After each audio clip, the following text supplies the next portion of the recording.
Bienvenue dans Tegra Mag, votre magazine d'information sur différentes activités réalisées par l'ONGD Tegra ici dans le Haut-Katanga comme partout en République démocratique du Congo avec comme actualité phare aujourd'hui cette première et brillante participation du Centre de formation professionnelle Tegra à la 6e édition du Salon des métiers et de la formation qui s'est tenue ici à Lubumbashi. On va y revenir un peu plus en images pour découvrir ce qui s'est réellement passé. C'est que les centres de formation professionnelle Tegra a produit comme exploit à cette 6e édition du Salon des métiers et de la formation. On parlera également du concours de poésie qu'attendent organiser les complexes scolaires techniques Tegra, mais également les collèges Tegra au profit des élèves. C'est quoi la finalité? Eh bon, c'est ce que va essayer de nous dire le chargé de communication de l'ONGD Tegra, Alain Bouy, que l'on va recevoir pour la première fois dans ces programmes, qui va également parler de la journée, la 3e journée scientifique organisée récemment par l'ONGD Tegra à travers son projet sanitaire sur l'hydrocéphalie et spina bifida. On va recevoir aussi pour la première fois Dr Demersi Kaboulou, qui est neurochirurgien et qui était bien sûr chargé d'organisation de cette grande activité. Et bon, c'est au fait les condensés de ces programmes, ce numéro d'aujourd'hui qui va connaître plusieurs rubriques, notamment actualité, éducation, AFIA, et on va terminer bien sûr par AFIA. C'est donc parti pour ce numéro.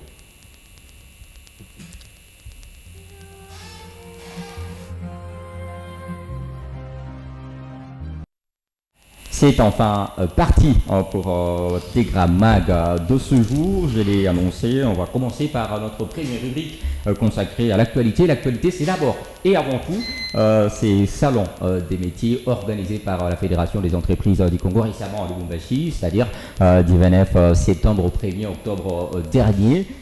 Et cette brillante participation du Centre de formation professionnelle Tegra. Et pour en parler, je reçois les directeurs généraux du centre, déjà ici sur ces beaux plateaux d'Héritage Télévision. Bonjour, bienvenue.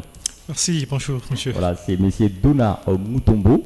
Vous avez pris part pour la première fois à ces grands salons qui a été un grand concours des compétences. D'abord, comment vous évaluez cette première participation? Comme vous l'avez dit d'entrée en jeu, c'était une participation brillante. Après l'auto-évaluation, on s'est rendu compte que la note elle est positive.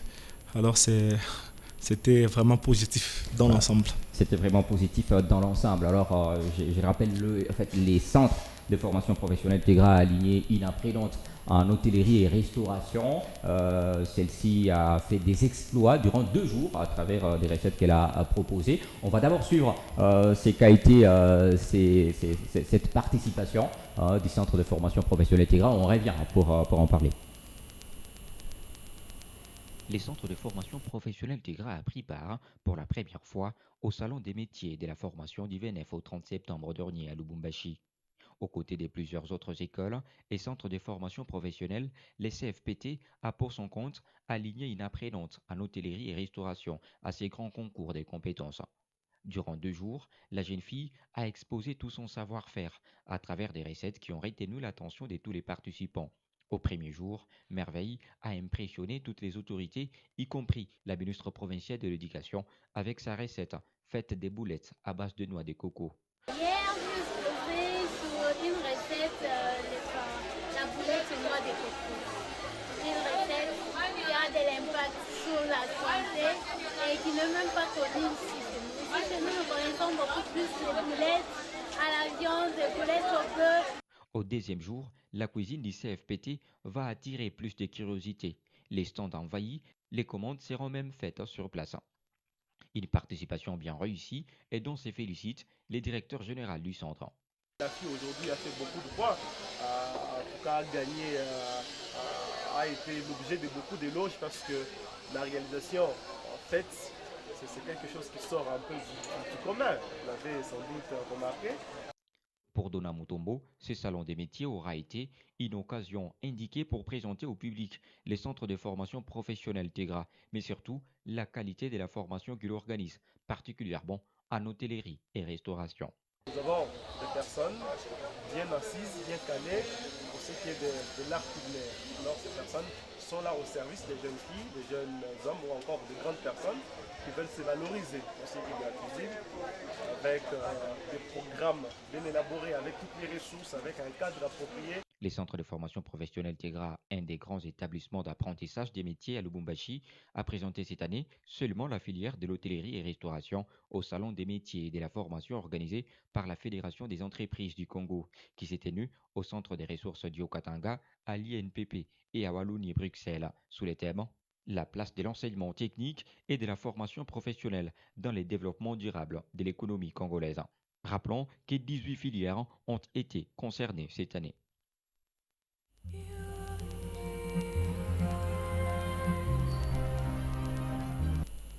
Voilà, positive participation du centre de formation professionnelle TEGRA qui n'a aligné que l'hôtellerie et restauration. Pourquoi? C'était très important pour nous d'aligner d'abord à cette sixième, mais pour nous la première participation bien sûr. C'était très important d'aligner l'hôtellerie et restauration parce que depuis un certain temps, la filière ou l'art culinaire a été négligé. On pensait peut-être que quand on fait la cuisine, c'est pour aller la faire à la maison, on ne peut rien faire, on ne peut pas s'en servir en dehors du cadre familial.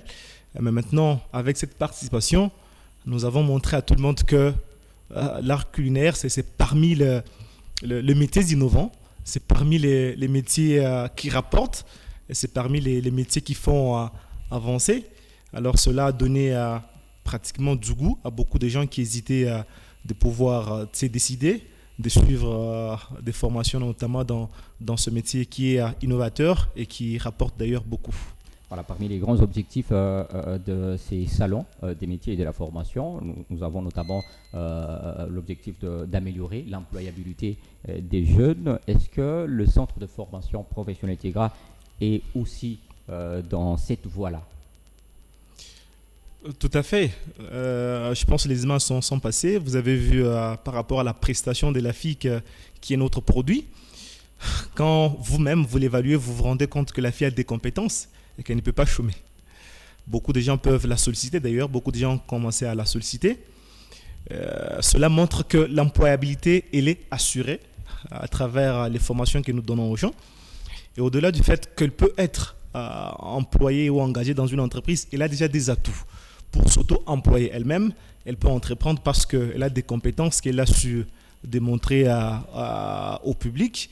Alors, en tant que telle, en disposant de telles compétences, la personne, notamment le cas de la fille bien sûr, elle ne peut pas chômer.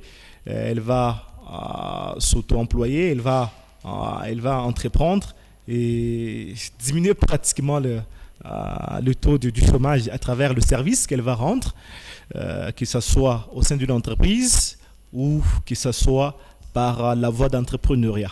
Voilà, loin de cette brillante participation et loin de la restauration, l'hôtellerie et la restauration, quelles sont encore les filières organisées au sein du centre de formation professionnelle TEGRA? Nous organisons beaucoup de filières au sein de notre centre. Nous avons notamment la conduite auto. Nous formons les chauffeurs pour tous les engins. Nous formons maintenant les jeunes dans les web technologies parce que c'est un métier qui innove. Ouais. Vous êtes sans ignorer que depuis un certain temps, l'achat et la vente en ligne sont en train de battre record. Pour ce faire, il faut former les jeunes gens qui ont des compétences qui vont produire ou créer des applications, des logiciels, des ventes en ligne ou des logiciels mobiles comme c'est maintenant le cas actuellement. Au-delà des web technologies, nous avons des formations comme en mécanique, comme en couture professionnelle bien sûr, dans le management et ainsi que dans le bâtiment et travaux publics. Et pour toutes ces filières, est-ce que vous disposez de matériel nécessaire, notamment pour la formation, la bonne formation, la qualité même de la formation? Nous avons d'abord un cadre qu'il faut. De ce côté, il n'y a pas de souci à se faire parce que nous avons un cadre qu'il faut et nous disposons des matériels, des équipements qui peuvent nous rendre la tâche facile afin de donner la formation de qualité. J'ai parié que sans les matériels adéquats, la fille que nous avons su envoyer ne nous aurait pas représenté valablement, n'aurait pas aussi raflé autant d'éloges, ni été un cadre approprié, ni été les matériels qu'il faut. Cela signifie que nous avons tout le nécessaire possible afin que dans tous les domaines des formations, ceux que nous allons former puissent être formés dans les conditions qu'il faut et puissent bénéficier des compétences qui répondent aux besoins dans la société. Et puisque l'on parle de la formation professionnelle, c'est quoi la durée au centre de formation professionnelle TIGRA pour toutes les filières précitées? La durée dépend d'une formation à l'autre. Par exemple, ceux qui se décident de faire l'auto-école, ils n'y passent que 1 mois et demi, 6 semaines.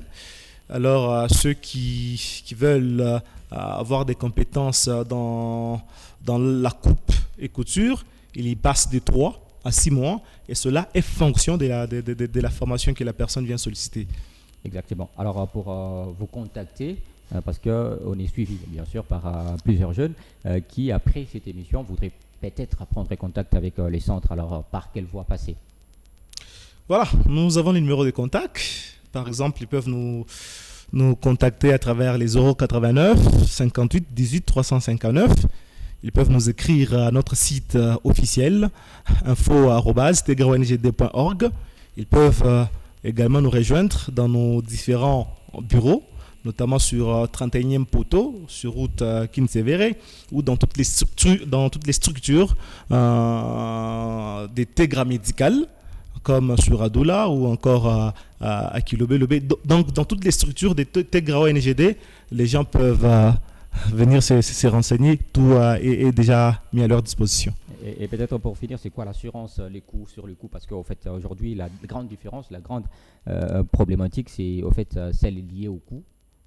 Donc les montants payés par formation. Est-ce que TEGRA rassure que les coûts, il est abordable? Je tiens d'abord à rappeler que nous sommes une organisation non gouvernementale, bien sûr des développements. Ce qui nous préoccupe avant tout, c'est le social. Exactement. Comment voulez-vous promouvoir la classe moyenne? Comment voulez-vous développer cette main-d'œuvre qualifiée chez beaucoup de gens si les prix ne sont pas abordables? Nous avons réfléchi dans ce sens.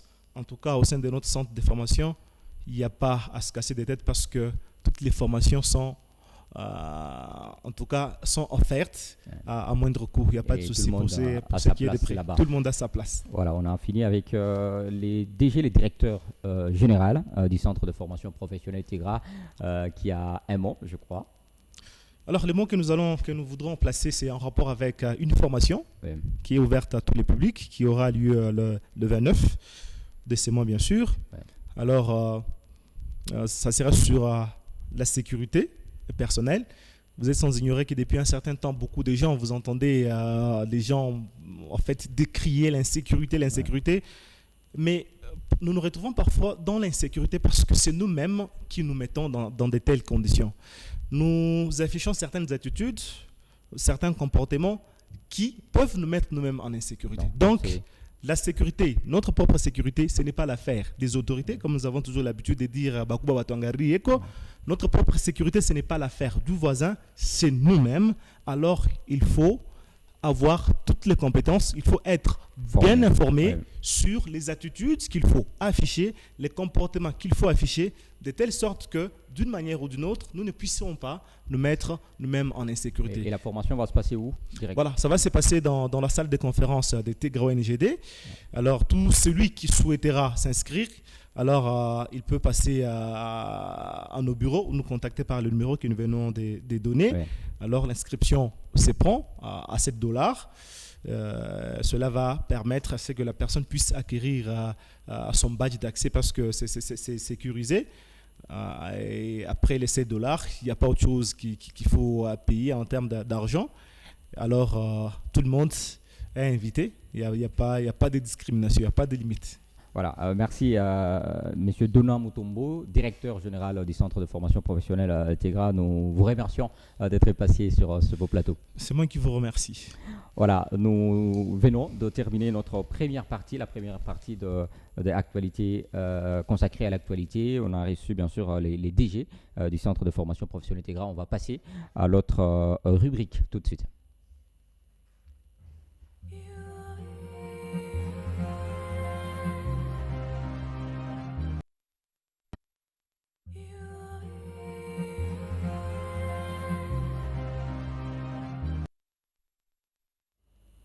Alors nous sommes déjà dans notre deuxième partie consacrée cette fois-ci à l'éducation l'éducation, je l'ai annoncé. On va d'abord parler, bien sûr, de l'école maternelle, en fait, l'école maternelle Tegra. L'école maternelle Tegra, comment c'est organisé et c'est comment se donnent les enseignements de ce côté-là. En fait, tout le matériel nécessaire, est-ce que l'école en compte? On va parler de tout cela avec le chargé de communication de l'ONGD que l'on reçoit avec plaisir. Bonjour, bienvenue. Voilà, monsieur Alain Mbouy que l'on reçoit pour la première fois, je l'ai annoncé. Alors, on va d'abord suivre ces télébans à travers lesquels on va découvrir l'organisation même de l'école maternelle Tegra et on revient pour débattre avec notre invité.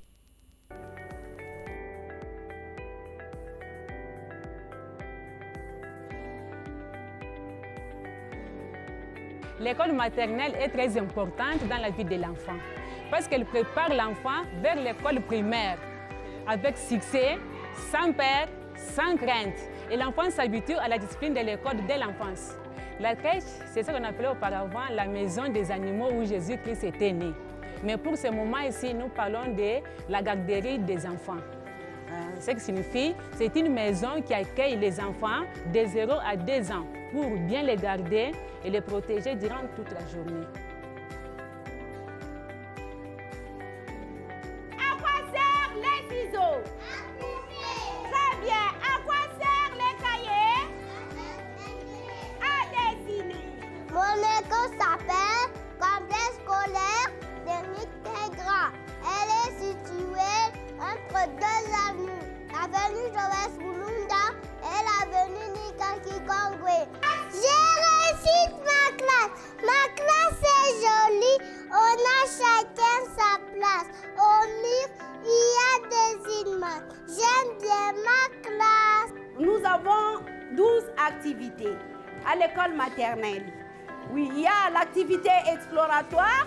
Auparavant, on l'appelait activité exploratrice. Et j'ai sollicité l'école Tegra, c'est par rapport à la formation. J'ai envoyé des enfants à la maternelle et les autres sont déjà à l'école primaire et ceux qui sont déjà même aux humanités. Ils ont commencé par l'école maternelle. Donc l'école maternelle, c'est une pépinière pour les enfants. C'est l'éducation de base. Pour que l'enfant puisse mieux évoluer, il doit commencer par une éducation de base. Au début, là, j'avais un peu des difficultés, vu que je voulais plus travailler, mais alors que j'avais un bébé. Et après, je me suis dit, les idées me venaient par-ci, par-là, je me suis dit que je pouvais amener l'enfant à l'école gardienne. Et voilà, j'avais trouvé mieux à Tegra et j'ai amené mon fils. Il avait pratiquement 3 mois. Mais là, quand même, là, 4 mois, il est déjà habitué. Au début, là, avec la première semaine, ça ne marchait pas dès le départ. Alors, on vient de suivre différentes interventions. Nous avons vu en fait, la directrice de l'école maternelle, le parent et même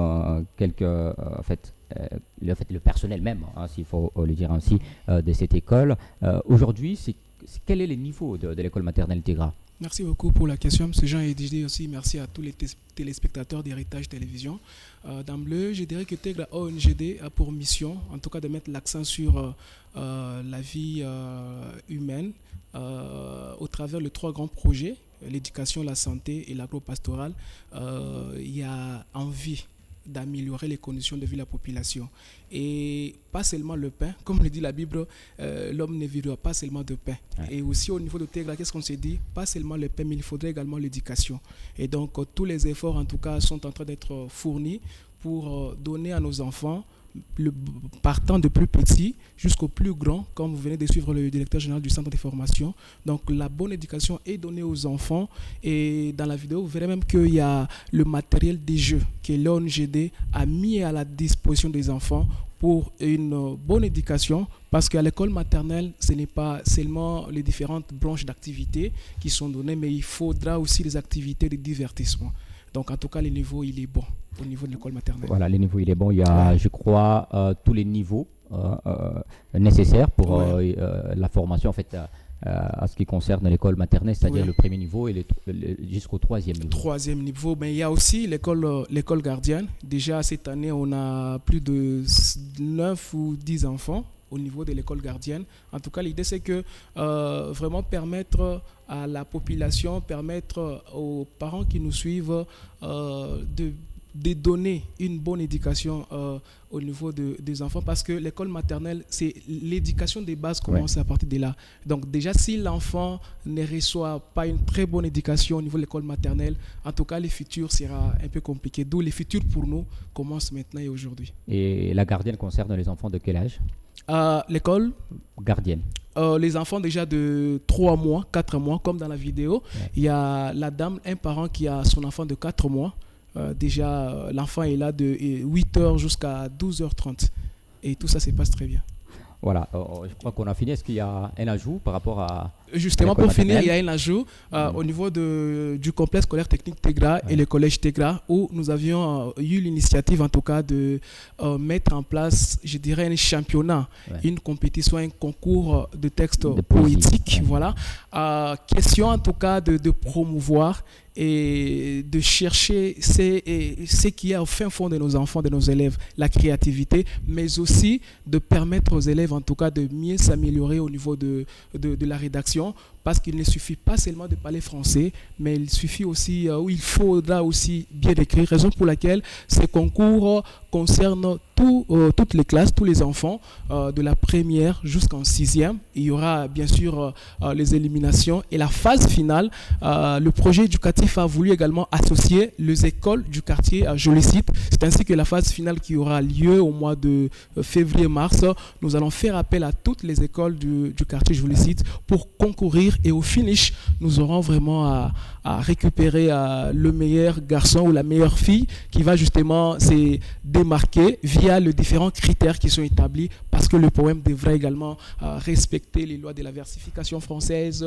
Il y a la façon dont l'élève va déclamer le poème, mais aussi le fond même du message au niveau du poème. Et qu'est-ce que le projet attend faire de poèmes? Est-ce qu'il y aura un suivi, par exemple un programme de promotion de poèmes qui seront produits par les élèves? Justement, parce qu'on s'est dit que à la fin, on va faire venir les écrivains, le poète, mais déjà pour la phase d'élimination, on a associé tous les professeurs de français du collège et du complexe scolaire technique Tegra pour en tout cas encourager les enfants et les aider, afin d'avoir en tout cas un finaliste qui va justement respecter toutes les règles et aussi être approuvé par les jurys. Et ce sera pour chaque année ou seulement pour cette année? C'est un début et nous souhaitons vraiment faire mieux, et je pense que ce sera désormais chaque année au niveau du complexe scolaire technique Tegra et le collège Tegra.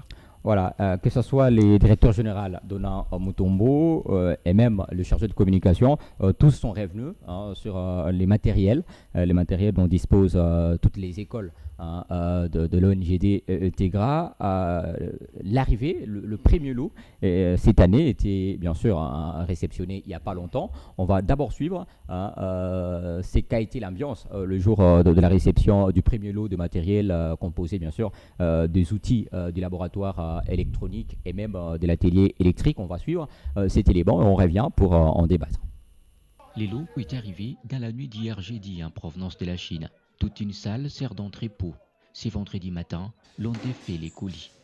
Au total, 76 matériels de formation, parmi lesquels les outils du laboratoire électronique et de l'atelier électrique, les condensateurs monophasés, les rotors triphasés, les relais de surcharge thermique, les modèles d'imoteurs numériques et beaucoup d'autres matériels, dans leur majorité inexistants à Lubumbashi, mais d'une grande utilité dans la formation pratique des élèves.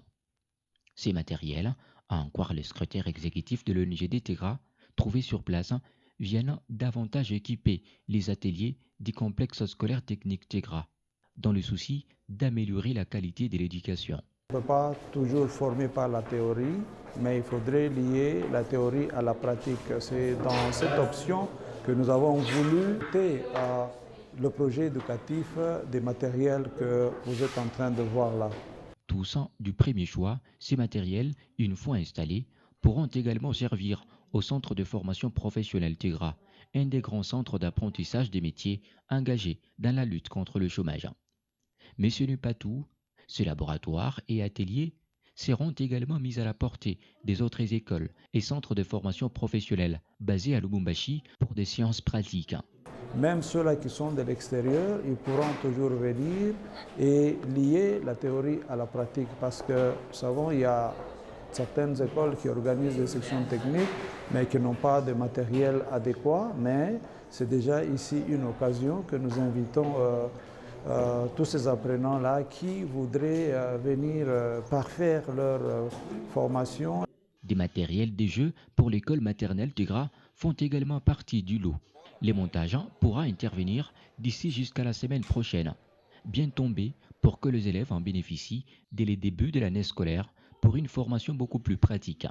Rappelons que le complexe scolaire technique Tegra, les collèges Tegra et les centres de formation professionnelle Tegra sont situés au quartier Jolicite de la commune annexe à Lubumbashi. Voilà, c'était là le premier lot de matériel arrivé au complexe scolaire technique Tegra, payé depuis la Chine par l'ONGD. C'est quoi les soucis derrière cette dotation? Merci. Les soucis, en tout cas, c'est de permettre à nos filles, nos jeunes garçons, d'allier, d'associer la théorie apprise à la pratique. C'est vrai, on ne peut pas comprendre un enfant qui fait l'électricité et qui n'a jamais pratiqué, ou l'électronique. En tout cas, l'idée de l'ONGD Tegra est de fournir en tout cas des compétences qui vont permettre à ces jeunes qui terminent dans les sections techniques d'avoir en tout cas un niveau acceptable, des compétences qui peuvent permettre à ces jeunes gens-là de se démarquer sur le marché d'emploi.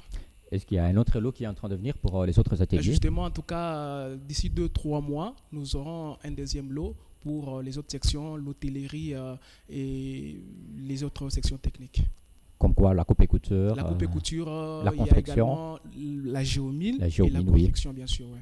Voilà, merci à monsieur Alain Bouy, chargé de communication de l'ONGD Tegra. Merci beaucoup, monsieur. C'était un plaisir de vous recevoir pour la première fois. Voilà, merci. Sur ce plateau de Héritage Télévision dans Tegra Mag. On a fini avec la rubrique éducation. On va passer à notre troisième et la dernière rubrique.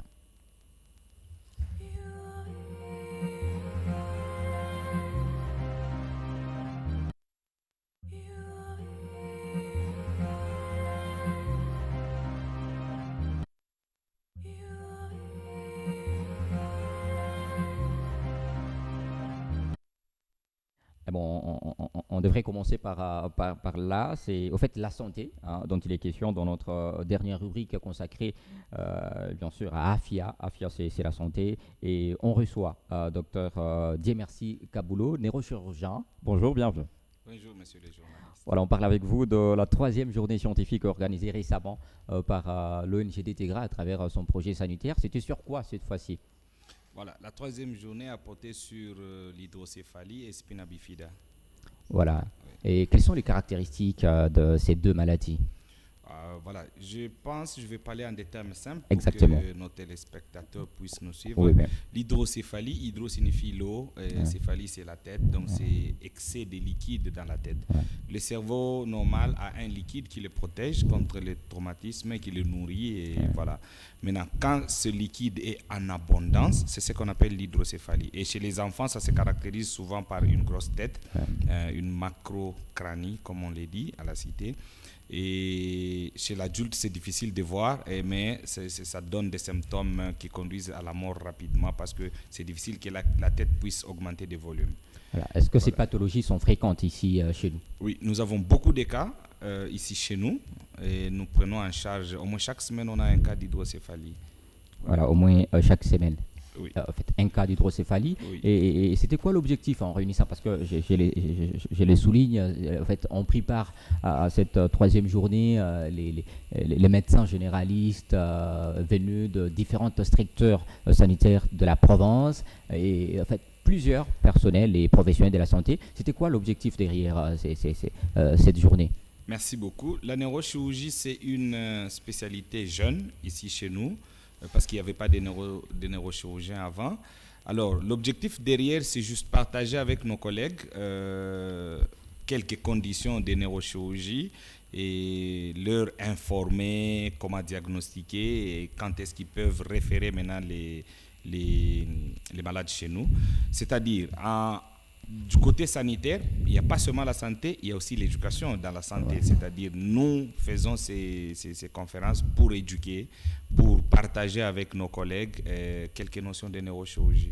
Voilà, il s'avère qu'il n'y a que quelques hôpitaux qui organisent ces services, des traitements ou des prises en charge de ces deux pathologies. Effectivement, c'est pas chaque hôpital ici à Lubumbashi qui organise parce que il faut avoir les matériels appropriés pour organiser ces services. Voilà, et Tegra ONGD, en fait, les structures sanitaires de Tegra ONGD font partie des hôpitaux qui organisent. Effectivement, Tegra fait partie, mais c'est Tegra Ville, bien sûr, où on peut faire quelques cas mineurs de neurochirurgie. Oui. Voilà. Et à part ça, l'autre aspect, c'est que vous comptez à la fin produire un protocole de prise en charge. Effectivement, on a fait le premier congrès, donc la première journée scientifique c'était sur les AVC, deuxième journée c'était sur le traumatisme crânio-encéphalique et nous avons déjà les protocoles de prise en charge. Et troisième journée c'était sur hydrocéphalie et spina bifida. Bien sûr, il y a la quatrième journée qui va venir au mois de décembre en collaboration avec la Société congolaise de neurochirurgie. Les protocoles que nous élaborons, c'est pour aider nos collègues qui sont dans des hôpitaux généraux de référence ou dans des centres de santé à savoir qu'est-ce qu'il faut faire, quels sont les premiers soins à poser.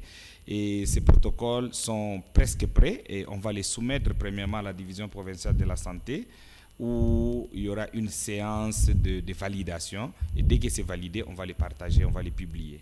Comment vous procédez pour élaborer ces protocoles? Alors, ce qu'on fait, on est en train de faire la revue de la littérature avec nos collègues, nos jeunes médecins généralistes qui sont avec nous à Tegra. On leur distribue des sujets, ils préparent et on fait la revue de littérature ensemble. On cherche les papiers et les articles publiés qui sont très récents et on voit la prise en charge, par exemple. Aujourd'hui, aux États-Unis, on fait quoi? Au Japon, on fait quoi? Et avec ça, on fait une synthèse avec les moyens que nous avons et nous faisons une synthèse pour les protocoles que nous allons utiliser ici. Et dans cette démarche, est-ce que vous bénéficiez de l'accompagnement des autorités compétentes? Bien sûr, il y a la division provinciale, je peux dire, qui nous accompagne souvent parce que chaque fois qu'on organise, la division provinciale envoie. Il y a même les chefs de division qui viennent souvent participer et ils sont toujours là. Quand ils vont valider le protocole, c'est-à-dire ils participent aussi. Voilà. Et quand est-ce que vous comptez organiser? Est-ce que, en fait, le protocole, les deux premiers protocoles sont déjà entre les mains des autorités compétentes, notamment à la division pour validation ou... Ok, c'est d'ici 2 semaines qu'on va soumettre ça. On attendait qu'on puisse terminer et on a fini. Je crois dans 2 semaines, ça sera à la division provinciale. Alors, et pourquoi vous avez parlé de... En fait, aujourd'hui, il y a plusieurs maladies, mais il y avait d'abord, lors de vos précédentes journées, vous aviez parlé des traumatismes. Cette fois-ci, vous avez parlé de l'hydrocéphalie et spina bifida. C'est quoi en fait l'essence que vous donnez à ces choix? Est-ce que c'est un choix parce que c'est telle maladie ou vous avez un choix justifié, une sélection juste et parce que c'est telle maladie et par rapport à sa fréquence dans les milieux ou par rapport aux difficultés, aux problèmes liés à sa prise en charge dans la contrée? Merci beaucoup. On a choisi ces sujets parce qu'on a constaté que les gens pensent qu'on ne peut pas vivre avec hydrocéphalie. Et surtout, les mamans au quartier, dans des lieux un peu reculés, qui n'ont pas l'information qu'on peut soigner ces malades, et elles sont en train de cacher leur bébé à la maison. Un bébé qui a une grosse tête parce que les gens vont se moquer d'elle, et elle cache l'enfant à la maison. Un bébé qui a un spina bifida c'est une masse au dos. Et la maman cache, et les gens pensent que des enfants pareils, il faut les jeter, comme ce qui s'est passé à l'époque avec nos aïeux. Mais on a choisi ça pour informer à la population que ça peut être pris en charge et quelqu'un va vivre avec hydrocéphalie. Il y a des malades qui ont été opérés quand ils avaient quelques mois et aujourd'hui ils ont une vingtaine, trentaine, quarantaine d'années et qui vivent très bien. Voilà pourquoi on avait choisi ça. Est-ce que vous pensez aussi que différentes pratiques dans nos hôpitaux ne sont pas tellement appropriées pour une bonne prise en charge de ces maladies? Effectivement, et c'est pourquoi nous organisons ces journées scientifiques. Voilà, merci. Est-ce qu'il y a un mot par rapport à la journée qui vient? Merci. La journée qui vient, on va vous annoncer le sujet. Ça sera une très bonne journée parce que ça sera en collaboration avec la Société congolaise de neurochirurgie. Et donc, ce sera un bon sujet. Il y aura la participation de beaucoup de personnes à partir de Kinshasa, ici, et même les intervenants qui sont en diaspora. Voilà, mais dans tout ça, c'est quoi qu'est-ce que je peux dire, les soucis de l'ONGD TEGRA? Est-ce que vous bénéficiez aussi de cette présence de l'ONGD TEGRA dans vos démarches quand vous parlez de l'élaboration de protocoles, des séances, des validations? Est-ce que vous êtes aussi rassuré de l'accompagnement de l'ONGD? Effectivement, l'ONGD TEGRA nous accompagne parce que l'ONGD TEGRA nous donne le cadre, nous organisons ensemble avec l'ONGD TEGRA et tout ce que vous voyez comme manifestation, comme organisation, c'est grâce à l'ONGD. Et pas seulement ça, l'ONGD TEGRA est en train de prendre aussi les enfants gratuitement. Aujourd'hui, je vous parle, je quitte ici, j'ai un enfant à opérer gratuitement. Grâce à l'ONGD TEGRA, l'enfant qui a une hydrocéphalie et les parents sont très démunis et l'ONGD TEGRA a pris en charge et moi j'offre mes services gratuitement et on va opérer l'enfant. Ce n'est pas le premier cas, on le fait souvent. Est-ce que vous avez besoin d'aide par exemple? Effectivement, nous avons besoin d'aide parce que le matériel qu'on place à l'intérieur, le matériel qu'on place dans la tête et dans le ventre, ça coûte cher, mais quand on trouve quelqu'un de bonne foi qui veut offrir ces shunts-là à nos malades, et ce sera un acte apprécié. Voilà, merci docteur Diemersi Kaboulou. Voilà, neurochirurgien et chargé à chaque fois d'organisation de journées scientifiques de l'ONGD TEGRA. Merci d'être passé. C'est moi qui vous remercie. Voilà, nous sommes pratiquement à la fin de notre émission TEGRA Mag de ce jour, qui a connu plusieurs rubriques et plusieurs intervenants. On a parlé de l'actualité, bien sûr, consacrée sur le salon des métiers éducation, où on a parlé de l'arrivée de matériel au complexe scolaire technique TEGRA et de l'école maternelle, comment elle est organisée. Vous avez aussi suivi les chargés de communication de l'ONGD TEGRA revenir sur les concours de poésie qu'attendent d'organiser les complexes scolaires techniques TEGRA et les collèges TEGRA au profit des élèves. La finalité de ces concours, vous l'avez bien sûr comprise à travers ces speeches du chargé de communication. On a fini ces magazines par notre rubrique consacrée à la santé. On a reçu le docteur Diemersi Kaboulou sur la journée scientifique TEGRA qui était consacrée bien sûr récemment à l'hydrocéphalie et spina bifida. On va se fixer rendez-vous très prochainement, soit les mardis prochains avec d'autres intervenants ou les mêmes sur d'autres sujets, ça c'est évident. Portez-vous bien et on se retrouve très prochainement.